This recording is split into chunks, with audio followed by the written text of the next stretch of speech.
Hi, I'm Ida, and today I want to talk about snap hydroponics, especially when it comes to the root growth and root rot. Now, I want to show you tomato plant number one. Let's inspect from top to bottom. Okay, I would say good height. It's bending a little because it's trying to follow the sun. And let's go to the roots. I would say it's the longest roots that I have in my system. It's having some tinge of green here and quite small roots at the bottom part. That's tomato number one. Now let's check tomato number two. This is my flowering tomato. I would say good height. Very nice foliage. Now let's inspect the roots.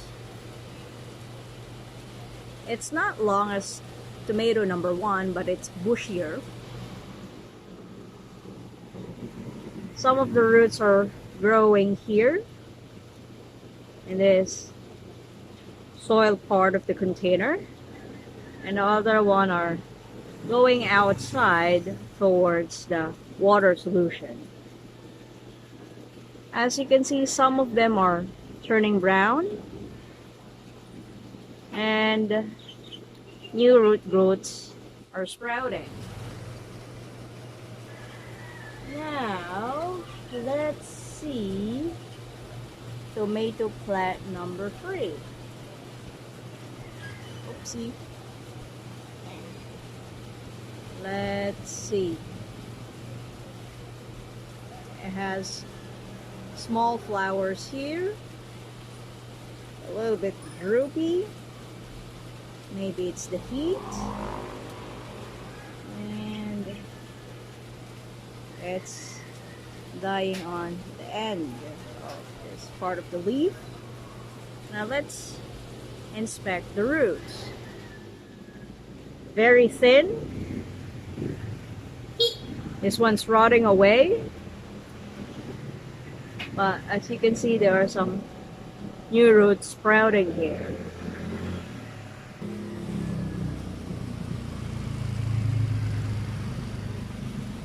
Now amongst these tomatoes, the third tomato plant is the one that's suffering from root rot. Now, what is the reason for root rot? It has some reasons. For example, your plant is not receiving enough oxygen. How can they get oxygen? When we do passive hydroponics, you don't need to submerge them totally in water. Now, as I mentioned with tomato plant number two, only the bottom part, only this part up until this part is submerged in the water, and the rest are floating in the air, and that's how they get their oxygen. Now, another reason for root rot is bacterial or fungal growth. Now, what happens is that those bacteria or those fungi or those other bad things will coat the roots, and once they coated the cellular structure of the roots, it will slowly kill the roots of your plants. Now, one of the symptoms that your plants are experiencing root rot is it has some yellow leaves.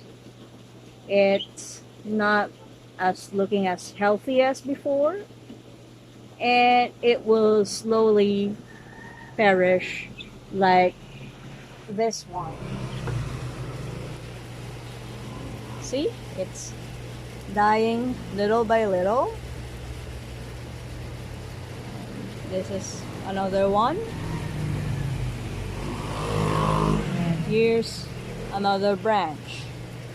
Now I've decided to transplant this one in soil because I think that soil can make the growth of bacteria slower, and it will give a chance for this tomato plant to fight for the disease, and hopefully it will bounce back from health. This one, I cannot save it any longer because when I've noticed that it's experiencing root rot, it was too late.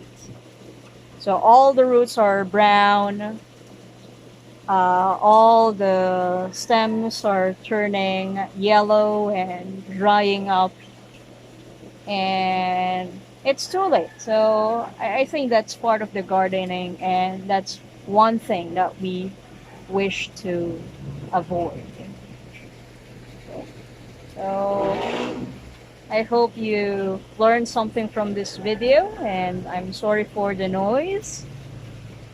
And again, see you next time. Bye bye.